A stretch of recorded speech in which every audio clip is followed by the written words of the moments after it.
ओम नमो भगवते वासुदेवाय।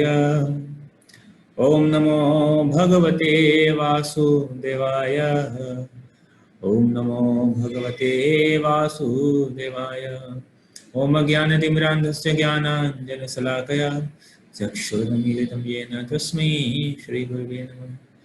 हे कृष्ण करुणा सिंधु दीनबंधु जगतपते गोपेश गोपिका कांत राधा कांत नमस्तुते तप्त कांचन गौरांगी राधे वृंदावनेश्वरी वृषभानुसुते देवी प्रणमामि हरिप्रिये। वाञ्छाकल्पतरुर्भ्यक्ष कृपा सिन्धुभ्यैव च पतितानां पावनेभ्यो वैष्णवेभ्यो नमो नमः। जय श्री कृष्ण चैतन्य प्रभु नित्यानंद श्री अद्वैत गदाधर श्रीवासादि गौर भक्त वृंद।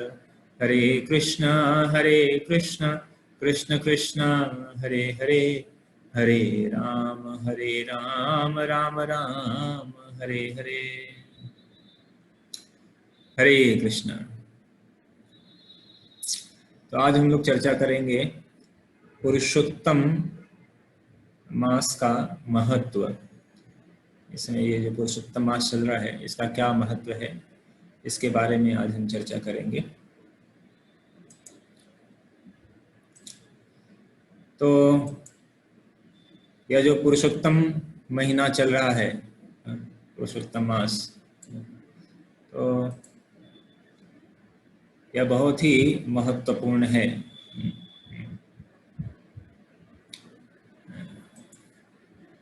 तो इसके शास्त्रों में इसके अनेकों महत्व बताए हुए हैं इस शास्त्र में।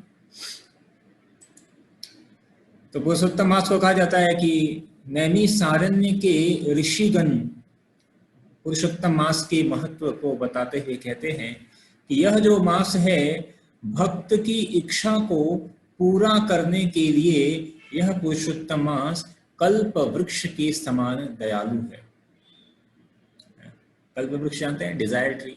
कल्प वृक्ष मतलब जिसके आगे, जिसके पास जाकर अगर आप कोई भी इच्छा रखे तो वह इच्छा पूर्ण हो जाती है। तो उसी प्रकार यह जो महीना है, यह पुरुषोत्तम मास, यह कल्प वृक्ष के समान अत्यंत दयालु है। और भक्त जो भी इच्छा, आध्यात्मिक इच्छा करते हैं, वह सारी उनकी आध्यात्मिक इच्छा की पूर्ति हो जाती है। इसलिए यह जो महीना है यह बहुत ही महत्वपूर्ण है। दुर्वासा मुनि कहते हैं, दुर्वासा मुनि इस पुरुषोत्तम मास का महत्व बताते हुए कहते हैं कि इस मास में केवल पवित्र नदी में एक बार स्नान करने पर हम सभी पापों से मुक्त हो जाते हैं। तो जो नदियां हैं, पवित्र नदियां हैं, गंगा, यमुना, सरस्वती, नर्मदा, कावेरी, तो ये जितनी भी पवित्र नदियां हैं, इन नदियों में अगर हमें अवसर मिले तो इस पुरुषोत्तम मास में हमें जो है स्नान करना चाहिए इन पवित्र नदियों में। इन पवित्र नदियों में स्नान करने से हम समस्त पापों से मुक्त हो जाते हैं। सभी मास के महत्व को एक साथ मिला दें, सभी महीने के महत्व को अगर एक साथ मिला दें तो वह इस महीने के 1/16 भाग के बराबर भी नहीं होता है। मतलब सारे आप महीने, जितने भी महीने हैं उनमें आप आध्यात्मिक कार्य करो और उसको एक तरफ रख दिया जाए, और इस महीने में जितने आप आध्यात्मिक कार्य कर रहे हैं उसको एक तरफ रख दिया जाए, तो भी वो सारे महीने का जो टोटल है वह इसके 16वें भाग के बराबर भी नहीं होता। कहने का मतलब इतना यह महीना, यह मास शक्तिशाली है। इस महीने में धाम में स्नान करने, दान देने, भगवान के पवित्र नाम का उच्चारण करने से सभी पाप नष्ट हो जाते हैं और सभी प्रकार की पूर्णता प्राप्त होती है, सभी प्रकार की आध्यात्मिक पूर्णता प्राप्त होती है। तो यह दुर्वासा मुनि यह बात कह रहे हैं। तो यह कहने का महत्व यह है कि यह जो पुरुषोत्तम महीना है यह बहुत ही महत्वपूर्ण है। तो अब हम बात करते हैं कि यह जो पुरुषोत्तम महीना यह आया कैसे है, यह आया कैसे। तो पहले हम इसके जो खगोलीय जो जानकारी है उस खगोलीय जानकारी के अनुसार हम इसके ऊपर चर्चा करेंगे कि खगोलीय जो पैरामीटर है, मतलब उसमें जो यह जो वर्ष है, इस वर्ष की गणना दो प्रकार से की जाती है। एक वर्ष की गणना एक चंद्र वर्ष के अनुसार की जाती है और एक गणना सूर्य वर्ष के, जिसे सौर वर्ष कहते हैं। तो सामान्यतः अभी हम जो करते हैं जो गणना सौर वर्ष, जिसमें हम सबको पता है कि एक साल में 365 दिन होते हैं, और अगर सही कहें तो 365 प्लस 1/4 दिन, अप्रॉक्स 365.25 ऐसा 1/4 दिन ऐसा होता है साइंस के अनुसार भी, जो सौर वर्ष सूर्य की गणना के अनुसार किया जाता है। लेकिन और चंद्र की गणना के अनुसार जब हम करते हैं तो उस चंद्र वर्ष में जो एक महीना होता है वो 29 दिन का होता है, लगभग 29.53 ऐसा कुछ दिन होता है। तो अगर एक चंद्र वर्ष में करीब 354 दिन होते हैं, लगभग 354 और थोड़ा और अधिक कुछ घंटे, तो 354 दिन और कुछ घंटे होते हैं एक चंद्र वर्ष में। तो इस प्रकार ये जैसे जो चंद्र वर्ष है, तो चंद्र वर्ष और सौर वर्ष जो गणना दोनों का जो गणना है, चंद्र वर्ष और जो चंद्र वर्ष है वो सौर वर्ष से पीछे हो जाएगा, क्योंकि चंद्र वर्ष में एक साल में 354 दिन और कुछ घंटे हैं और सौर वर्ष में 365 दिन और कुछ घंटे हैं, तो बीच में थोड़ा अंतर आ गया इन दोनों के। तो इसके लिए जो है ये जो हमारी चंद्र वर्ष गणना जो होती है और इस साल को पूरा करने के लिए इसमें एक महीना अधिक आता है। एक महीना कैसे अधिक आता है वो हम ऐसा समझ सकते हैं कि यह जो चंद्रमा के चरण पर आधारित होता है, तो इसमें 354 दिन 8 घंटे, 354 दिन और 8 घंटे और कुछ सेकंड, लगभग 34 सेकंड लगते हैं एक चंद्रवर्ष में। एक चंद्रवर्ष में होता है 354 दिन 8 घंटे और 34 सेकंड। और सौर वर्ष तो इस तरह इस तरह अगर हम देखें तो इनके बीच का अंतर क्या होगा। सौर वर्ष में 365 दिन लगता है, तो 365 दिन 6 घंटे और 9 सेकंड लगता है सौर वर्ष में। अगर इन दोनों का अंतर घटाया जाए तो इन दोनों का अंतर आता है करीब 10 दिन 21 घंटे और 35 सेकंड। 10 दिन 21 घंटे और 35 सेकंड, ये इतना अधिक होता है सौर वर्ष। 10 दिन 21 घंटे और 35 सेकंड। तो एक साल में 10 दिन 21 घंटे मान लो, सेकंड को छोड़ते हैं, 10 दिन 21 घंटे। तो इसी तरह एक साल, 2 साल में कितना हो जाएगा, 20 दिन या 21 दिन और कुछ घंटे। इसी तरह 3 साल जब होता है तो हम देखते हैं कि जो पुरुषोत्तम मास होता है ये कैसा आता है, हर 3 साल के बाद तीसरे साल में ये आता है। तो तीसरे साल में मतलब 10-10 घंटे जब 3 बार होते हैं, यानी 3 वर्ष तक जुड़ते रहेंगे, तो वो क्या हो जाएगा, पूरा एक माह, एक महीने के बराबर हो जाता है। तो वो एक जो अतिरिक्त माह है चंद्र वर्ष के अनुसार, वो अतिरिक्त माह जो है वो हर तीसरे साल के बाद जुड़ता है, जो कि हम अधिक मास या उसे अधिक मास के रूप में हम जानते हैं। तो ये हुआ एक कहने का मतलब, ये खगोलीय जानकारी हुआ कि खगोल के अनुसार ये कैसे ये आता है, बीच में कैसे आता है, ये अधिक मास कैसे आता है। तो ये जो अंतर होता है चंद्र वर्ष और सूर्य वर्ष का जो अंतर होता है 10 दिन का, वो 3 साल जुड़ता जाता है, तो जुड़ते जुड़ते एक मास हो जाता है 3 साल में, और फिर वही एक मास जो है अधिक मास के रूप में आता है। तो अब चर्चा करते हैं कि ये जो अधिक मास है ये प्राकट्य, इसका ऐसे जब प्राकट्य हुआ, मतलब जब यह पुरुषोत्तम, यह जो अधिक मास है, विशेष रूप से हम उसको पुरुषोत्तम मास कहते हैं, तो यह अधिक मास पुरुषोत्तम मास कैसे बना, इसका इसका एक पास्ट टाइम्स है, इसका एक लीला है, ऐसे कहानी है। तो कहते हैं कि यह इतिहास कब बताया गया था कि जब एक बार पांडव जब वनवास में थे, अज्ञातवास वनवास में थे, तो भगवान श्री कृष्ण पांडवों के पास गए जंगल में, अज्ञातवास में, जब जहाँ पांडव निवास करते थे।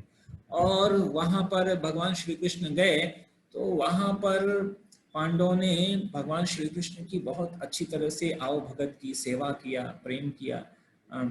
और उनकी इस प्रेम से प्रसन्न होकर उस समय भगवान श्री कृष्ण ने उनको ये कहानी यह बताया, ये पुरुषोत्तम मास की यह कहानी बताया, ये पुरुषोत्तम मास कैसे प्रकट हुआ है। तो कहते हैं कि जब विधि के ऐसे विधान के अनुसार जब यह अधिक मास जब हुआ, आया, प्राकट्य में आया, तो प्रारंभ में सब इसको बहुत ही दुर्भाग्य मानते थे, इसको बहुत ही अशुद्ध मानते थे, इसको बहुत ही अशुद्ध मानते थे कि अरे ये तो इनऑस्पिशियस है, अशुभ है ये। और इस महीने में किसी भी प्रकार का कोई धार्मिक अनुष्ठान नहीं किया जाता, कोई भी धार्मिक अनुष्ठान नहीं किया जा सकता, क्योंकि ये एक्स्ट्रा है। तो हर महीने का अपना अपना अलग महत्व था, लेकिन जब ये जो नया अलग से महीना आया, इसका कोई पहचान नहीं था, तो कोई भी इस महीने में किसी तरह का अनुष्ठान यज्ञ कोई भी कुछ नहीं करता था। तो यह जो सभी यह जो ऐसे जैसे हर महीने का एक क्या कहते हैं, एक व्यक्तित्व होता है, प्रिडोमिनेटली जो डीटीज होती है, पर्सनालिटी होती है हर महीने, हर मंथ, हर महीने का भी वास्तविक रूप में। तो जब समस्त जगहों से इसको रिजेक्ट कर दिया गया, सब इसको अस्वीकार कर दिए, तो यह जो अधिक मास है ये अत्यंत दुखी हुए। इसके जो व्यक्तित्व थे, इस महीने के जो देव हैं, वो बहुत दुखी हुए कि अब क्या किया जाए, कोई मुझे स्वीकार नहीं कर रहा है, हर जगह से मुझे तिरस्कार किया जा रहा है। तो कहते हैं कि जब हर जगह से जब सब कोई, सभी समस्त ब्रह्मांड में हर जगह, पूरे जगत में जब कोई आपको छोड़ दे, आपका तिरस्कार कर दे, लेकिन एक जगह है जहां पर हम जा सकते हैं, जिसके शरण में जा सकते हैं। सारा जगत छोड़ दे, लेकिन एक है भगवान जो कि सभी को स्वीकार करते हैं, वो कभी भी किसी का साथ नहीं छोड़ते हैं। तो इस हर जगह से तिरस्कृत होकर यह जो मास है, वह भगवान श्री कृष्ण के शरण में गए और वहां पे जाकर उनके चरणों में जाकर नतमस्तक हो गए और वहां पर जाकर ऐसे प्रार्थना करने लगे कि हे भगवान, आप जो है दया के सागर हो, आप करुणा के सागर हो, आप जिसका कोई आश्रय नहीं है आप उसके आश्रय हो, जिसका कोई आश्रय नहीं है आप उनके आश्रय हो। कृपया करके मैं आपकी शरण में आया हूँ, कृपया करके मेरी रक्षा कीजिए, कृपया करके मेरे ऊपर दया दृष्टि देखिए। तो इस प्रकार यह जो अधिक मास है, अतिरिक्त महीना है, यह भगवान से अनेक प्रार्थनाएं करने लगा और उनके सामने जो है एक तरह से क्रंदन करने लगा, रोने लगा। और तो जब भगवान ने देखा कि यह जो अधिक मास के जो देव हैं उनके शरण में आए हुए हैं, तो भगवान बहुत ही प्रसन्न हुए और प्रसन्न होकर उनसे कहे कि आप जो है किसी भी प्रकार का इस तरह का जो है रुदन मत करो, रो मत। आप जो है क्योंकि आप मेरे शरण में आए हो तो मैं आपको अभय दान दूंगा, मैं आपको संरक्षण दूंगा, मैं आपको संरक्षण दूंगा, कृपया करके आप जो है रोना बंद कर दीजिए। तो और जिसने श्री भगवान के चरण कमलों की शरण ग्रहण कर ली है, अब उसको दोबारा किसी प्रकार के जो है रोने की जरूरत नहीं होती है। भगवान के चरण कमलों का जिसने आश्रय ले लिया है वह हमेशा प्रसन्न ही रहता है। तो इसीलिए अभी आप चिंता मत करो। और यहाँ भगवान ने कहा कि मैं तुम्हें, सबने तुम्हें छोड़ दिया, सबने तुम्हें तिरस्कृत कर दिया, लेकिन मैं तुम्हें क्या करूंगा, अपने समान गुण में, यश में और ऐश्वर्य में, साक्षात्कार में, सफलता में अपने समान मैं तुम्हें बनाऊंगा। तो भगवान ने जब ऐसा कहा, उन्होंने कहा कि मैं तुम्हें इस तरह बनाऊंगा कि आप जो है सारे भक्त समाज में पूजनीय होगे, सारे भक्त समाज में पूजनीय होगे।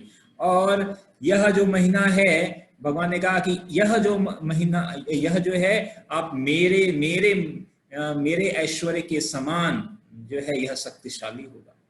और इस महीने में, इसीलिए इस महीने का जो नाम है वह मेरे नाम के, भगवान का नाम क्या है? पुरुषोत्तम। इसीलिए भगवान ने अपना नाम इस महीने को दे दिया। और फिर इस प्रकार से भगवान पद्म पुराण की यह कहानी बताते हैं कि इस प्रकार से यह जो महीना है यह अधिक मास के जगह पर पुरुषोत्तम मास से के नाम से यह महीना जो है विख्यात हुआ। तो इस प्रकार यह जो कहानी आती है कि किस प्रकार यह पुरुषोत्तम मास का प्राकट्य होता है और किस प्रकार भगवान जो है जो उनकी शरण में जाता है और भगवान अपना नाम इसको दे देते हैं, पुरुषोत्तम महीना। तो इस प्रकार यह भगवान के ही ऐश्वर्य के समान इस महीने का महत्व आता है। तो अब चर्चा करते हैं कि इस महीने में हम क्या क्या कार्य कर सकते हैं। तो पुरुषोत्तम मास का पालन कैसे करते हैं? तो पुरुषोत्तम मास का पालन करने के लिए कहा जाता है कि हमें प्रयास करना चाहिए कि इस महीने में सुबह ब्रह्म मुहूर्त में उठकर मंगल आरती करें, तुलसी पूजा करना चाहिए, तुलसी महारानी की परिक्रमा करना चाहिए, जप करना चाहिए और अधिक से अधिक जप करना चाहिए, संख्या पूर्वक एक संकल्प करके जप हमें करना चाहिए, पवित्र नदियों में स्नान करना चाहिए। तो इस तरह अनेकों जो है भक्ति विनोद ठाकुर ने भी पुरुषोत्तम मास के बारे में, श्री भक्ति विनोद ठाकुर भी कहते हैं कि हमें अपने अपने जैसी हमारी क्षमता है, अपने अलग अलग क्षमता के अनुसार इस पुरुषोत्तम मास का हमें अधिक से अधिक हमें पालन करना चाहिए। और श्री प्रभुपाद एक पत्र में लिखते हैं इस महीने के बारे में विशेष रूप से कि ये जो पुरुषोत्तम महीना है, वैशाख महीना है, दामोदर महीना है, इन सारे महीनों के बारे में लिखते हैं। जय पताका स्वामी महाराज को पत्र में लिखते हैं। प्रभुपाद कहते हैं कि ये महीना कैसा है कि जैसे कभी कभी हम देखते हैं ना कि जैसे दीपावली आ रही है, तो दीपावली में कभी क्या लगता है, दुकानों में सेल लगता है। तो ये दुकानों में सेल क्यों लगता है? जो दुकानदार है वो सेल क्यों लगाते हैं?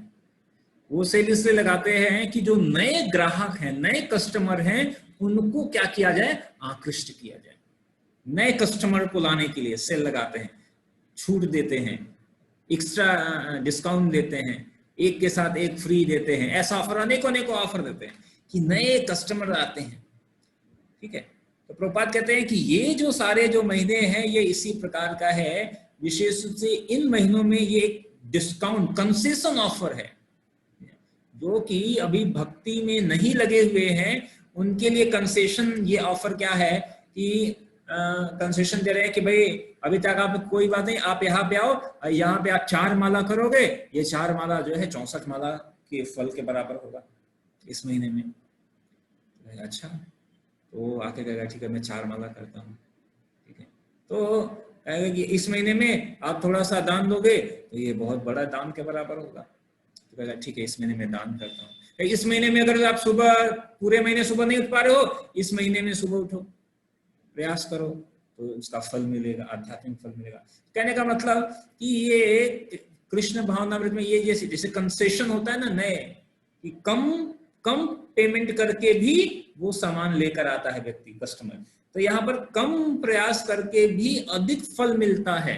लेकिन प्रभुपाद कह रहे हैं कि लेकिन जो पहले से ही कस्टमर है, मतलब जो पहले से भक्त है, तो उनको पता है इसका महत्व कितना है, तो उसके लिए उनके लिए तो उनको चूंकि महत्व पता है इस महीने का, तो वो ऐसा नहीं कहेंगे कि अरे ठीक है हम 16 माला करते हैं, पुरुषोत्तम महीने में क्या है कि 4 माला 16 माला के बराबर होता है, तो पुरुषोत्तम माह में 4 माला ही करते हैं, 16 माला के बराबर हो जाएगा। नहीं, ऐसा नहीं है। भक्त तो 16 माला ही करता है, क्योंकि उसको पता है कि 4 माला 16 माला के बराबर होता है, तो 16 माला के जगह पर 16 माला करे या 16 माला से अधिक माला करे, 25 माला 32 माला करे, तो कितना कितना अधिक फल मिलेगा।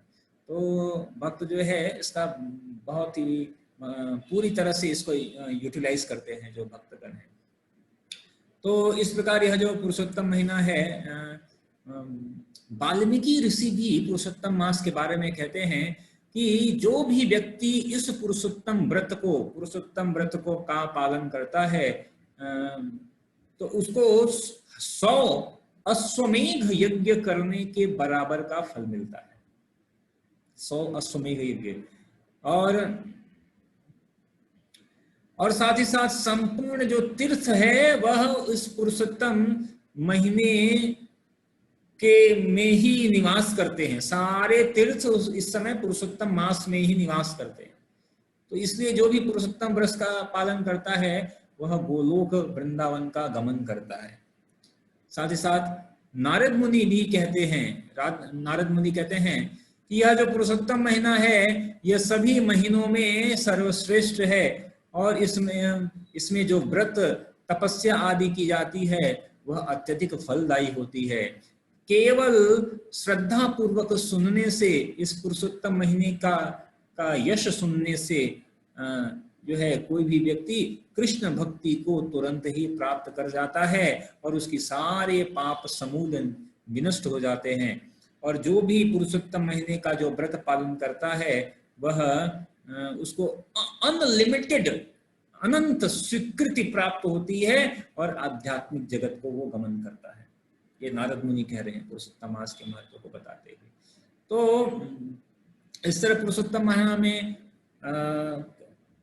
कौन से एक्टिविटीज करनी चाहिए, क्या नहीं करना चाहिए, इसके बारे में अनेकों ऐसे वृत्तांत दिए ही गए हैं। जैसे सबसे पहला जो हम कृष्ण भावनामृत में जो के अभ्यासी हैं उनके लिए सबसे महत्वपूर्ण है कि इस महीने में चैंट मोड्स अधिक से अधिक हम जप करें। तो जैसे 16 माला तो हम रेगुलर करते हैं, तो कुछ व्रत कर लेके 18, 24, 32, 48, 64 जैसा ऐसा कुछ करें, ठीक है। अधिक से अधिक जितना संभव है उतना करें। और कई भक्त ऐसा करते हैं कि इस महीने में व्रत लेते हैं कि हम सुबह 7 बजे से पहले अपना माला पूरा कर लेंगे, 7, सवा 7 बजे से पहले ही अपना पूरा माला कर लेंगे। ऐसा भी कोई व्रत है। कई जो भक्त है वह कई जो साधुगण हैं वो लोग इस समय जमीन पे सोते हैं या चटाई पर सोते हैं ऐसा, और जल्दी उठकर जल्दी स्नान करते हैं, मंगला आरती जाते हैं। और इस महीने में लोग ब्रह्मचर्य का पालन करते हैं, घी के दीपक जलाते हैं भगवान को या तुलसी महारानी को या दोनों को 1 बार या 2 बार ऐसा घी के दीपक जलाते हैं। और ब्रह्म संहिता, घी का दीपक जलाकर ब्रह्म संहिता का गान भी करते हैं। और भगवान की बाल लीलाओं के बारे में पढ़ते हैं, कृष्णा बुक से पढ़ सकते हैं, भगवद गीता श्रीमद् भागवतम का पाठ कर सकते हैं। और 1 बार या 2 बार 3 बार ऐसे मंदिर, अभी तो कहने का मतलब सामान्यतः ये मैं जनरल बात बता रहा हूँ, अभी तो भाई ठीक है लॉकडाउन के कारण नहीं हो पा रहा होगा, तो मंदिर अधिक से अधिक जाना चाहिए, धाम यात्रा करना चाहिए, खाने पीने सोने की आदत को रेगुलेट करना चाहिए, जो है कुछ जो अपने स्वास्थ्य के अनुसार उसको रेगुलेट कर सकते हैं। और इस तरह अनेकों, कहने का मतलब अनेकों प्रकार के जो है ऐसे व्रत अनुष्ठान हैं। भगवद गीता का 15वां अध्याय लोग पढ़ते हैं इस महीने में, 15 चैप्टर। और कई लोग तो इस महीने में केवल जैसे एकादशी जैसा होता है ना, पूरे महीने ऐसा पालन करते हैं, अन्न नहीं खाते हैं ऐसा। तो ये तो मतलब अपने जो है अनुसार है। जैसे तो विशेष रूप से हमें क्या करना चाहिए कि भगवद गीता पढ़ सकते हैं, भागवतम पढ़ सकते हैं। भागवतम में जो है भगवद गीता या राधा कृष्ण से संबंधित जो है भजन गा सकते हैं। और इन सब से एक और महत्वपूर्ण है कि इस महीने में किसी भी प्रकार का हमें प्रजल्प नहीं करना चाहिए, किसी भी भक्त की हमें निंदा नहीं करनी चाहिए, तब ये फलदायी होगा। तो किसी प्रजल्प नहीं करना है, निंदा नहीं करना है, ये सारे भी इसी व्रत अनुष्ठान के अंतर्गत आते हैं। ये बहुत ही महत्वपूर्ण है। किसी प्रकार का क्रिटिसिज्म नहीं करना चाहिए। और जैसे पहले हमने पिछले क्लास में हमने बोला था श्री चौराग्य गण्यष्टक, ठीक है, वो पढ़ सकते हैं, नंद नंदाष्टक पढ़ सकते हैं, और जो है पुरुषोत्तम मास है तो जगन्नाथ अष्टक पढ़ते हैं। तो इस तरह ये कुछ अष्टक हैं। कई बार लोग दामोदर अष्टक भी पढ़ते हैं। तो जगन्नाथ अष्टक, नंद नंदाष्टक, तो ये सारे अष्टक पढ़ते हैं। राधा कृष्ण के जो युगल गीत है और प्रार्थनाएं हैं उनको पढ़ते हैं। तो इस तरह अनेकों ये व्रत किया जाता है। और साथ ही साथ इस महीने में दान का भी बहुत ही महत्व दिया गया है। इस महीने में दान का महत्व दिया गया है। प्रभुपाद जो है, प्रभुपाद भी एक जगह पर स्पष्ट करते हैं कि विशेष रूप से इस महीने में प्रभुपाद ने कहा है कि अधिक से अधिक प्रीचिंग एक्टिविटीज, मतलब प्रचार कार्य अधिक करना है, प्रचार कार्य। तो और साथ ही साथ प्रचार कार्य में जितना सहयोग कर सके किसी भी माध्यम से वो हमें करना चाहिए। कहने का मतलब इस महीने में अधिक से अधिक हम भगवान की एन केद प्रकार हम सेवा हमें करना है। तो हम जैसे जितना सेवा करेंगे तो उतना महत्वपूर्ण है, उतना महत्वपूर्ण है। और प्रीचिंग के बारे में भगवान 18वें अध्याय के 68 और 68-69 में भगवान ऐसा कहते हैं कि जो भी मेरे इस वाणी का प्रचार करता है वह मुझे अतिशय प्रिय है, और उससे अधिक प्रिय कोई न कभी होगा, कोई है न होगा। तो यहाँ तक कि जय पताका स्वामी महाराज भी अपने एक वक्तव्य में जब पुरुषोत्तम व्रत मास का पालन का वर्णन बता रहे थे, तो उसमें जय पताका स्वामी महाराज विशेष रूप से प्रीचिंग, प्रचार कार्य पर विशेष बल दे रहे थे। प्रचार कार्य पर विशेष बल। जैसे कई बार लोग पुरुषोत्तम मास में जो है मौन व्रत धारण करते हैं, कुछ लोग इस तरह के भी तपस्या आदि करते हैं, तो कर सकते हैं। लेकिन महाराज कहे कि नहीं, इससे अधिक महत्वपूर्ण प्रीचिंग कार्य करना, प्रचार कार्य करना, प्रचार कार्य करना कि भगवान का ग्लोरीज, भगवान का यश हर जगह फैलाना, पहुंचाना। कहते हैं कि इस महीने में विशेष प्रयास करना चाहिए, अधिक से अधिक लोगों तक हमें पहुंचने का, उनको बताने का, भक्ति में जोड़ने का हमें प्रयास करना चाहिए। क्योंकि जब कोई भक्ति में जुड़ेगा और इस महीने में आएगा, वो थोड़ा सा प्रयास करेगा, उसको अधिक फल मिलेगा, तो फिर उसको भगवान की कृपा मिलेगी, और जब भगवान की कृपा मिलेगी तो वो फिर से भक्ति में वो फिर जुड़ जाएगा। तो जब वो भक्ति में जुड़ जाएगा तो फिर मतलब एक जीव भगवान के और निकट आ गया। तो भगवान अत्यंत प्रसन्न होते हैं जब कोई जो है भूले भटके सब जीव है, जब भगवान के पास आते हैं तो भगवान बहुत प्रसन्नता होती है। और जो लाता है तो भगवान देखते हैं, ओ ये कितना प्रयास किया, उसको लेकर आया। जैसे कोई बिछड़ा हुआ लड़का है और उसको कोई लेकर उसके पिता माता पिता से मिला दे, तो माता पिता के खुशी का ठिकाना नहीं रहता है। माता पिता बहुत प्रसन्न हो जाते हैं उस व्यक्ति से जो कि उसके खोए हुए बेटे को, बिछड़े हुए बेटे को उससे मिलाता है। तो उसी प्रकार जो है भगवान अत्यंत प्रसन्न होते हैं इस पुरुषोत्तम, जब हम इस तरह का कार्य करते हैं, लोगों को हम कृष्ण भावनामृत से जोड़ते हैं। तो अधिक से अधिक हमें कृष्ण भावनामृत से हमें जोड़ना चाहिए। पुस्तक वितरण कर सकते हैं, हरिनाम कर सकते हैं। अभी गया ना ये विश्व हरिनाम सप्ताह, तो हरिनाम आप लोगों ने काफी प्रयास किया, अनेक लोगों ने वो वीडियोस बनाकर जो है हरिनाम का आप सबने भेजा। तो हरिनाम कर सकते हैं, वैष्णव सेवा कर सकते हैं, वैष्णवों की विशेष रूप से इस महीने में। तो इस तरह जो जो भक्ति के जो अंग हैं वह सारे श्रवण कीर्तन स्मरण, ये सारे जो भक्ति के जो अंग हैं वह सारे को हमें यत्न पूर्वक हमें इनका हमें पालन करना चाहिए। तो इसलिए यह जो यह महीना बताया गया है यह बहुत ही विशेष महीना है। इसमें और कई बार लोग इसको जगह पर इसको मल मास कहते हैं, मल मास। तो भक्त लोग इसको मल मास नहीं कहते हैं, लेकिन आचार्य गण बताते हैं कि माला मास इसलिए कहते हैं क्योंकि इस महीने में किया गया कोई भी भौतिक कार्य का फल मिलता ही नहीं है, उसका कोई फल जो है उसको मिलता नहीं है। कहते अरे इसमें तो कोई नहीं, लेकिन आचार्यगण बताते हैं कि इसमें किया गया जो भी आध्यात्मिक कार्य जब हम करते हैं, भक्ति के कार्य करते हैं, तो ये हमारे सारे जन्मों के मल यानी पाप को विनष्ट कर देता है। तो ये मल नाशनम मास है। भौतिक कार्य का इसमें कोई फल नहीं मिलने वाला है। तो लोग जो भौतिकवादी लोग हैं कहते हैं अरे ये तो कुछ किसी काम का नहीं है मल मास।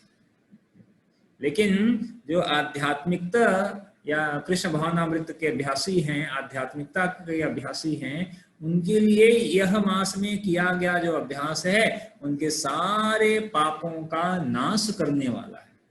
तो इसलिए इसको माला मास भी ऐसा कहा जाता है इसका वास्तव। लेकिन भक्त लोग इसको पुरुषोत्तम मास के नाम से जानते हैं और इसी मास के नाम से इसका आराधना करते हैं। तो यह अत्यधिक फल देने वाला, आध्यात्मिक कार्यों को अत्यधिक फल देने वाला यह मास है।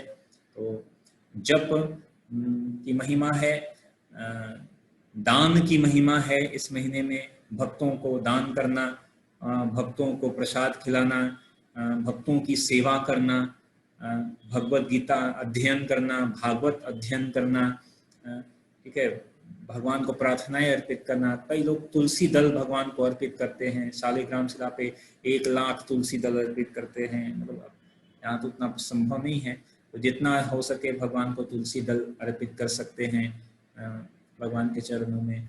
और तो दीपक दिखाना सुबह शाम।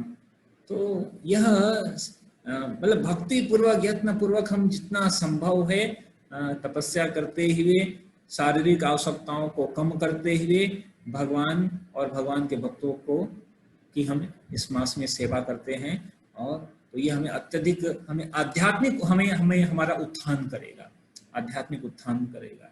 तो इसलिए यह जो मास है यह बहुत ही महत्वपूर्ण है। भगवान कहते हैं कि स्वयं उनके ही समान यह तेजस्वी है, यह मास पुरुषोत्तम मास भगवान के समान। तो भगवान का नाम जिसके नाम में सम्मिलित हो गया तो निश्चय ही वह मास कोई सामान्य तो नहीं हो सकता है। तो इसलिए यह इस मास की अनेक महिमा है। तो हमें इसका जितना संभव हो, यथासंभव हमें इसका पालन करना चाहिए। हरे कृष्ण।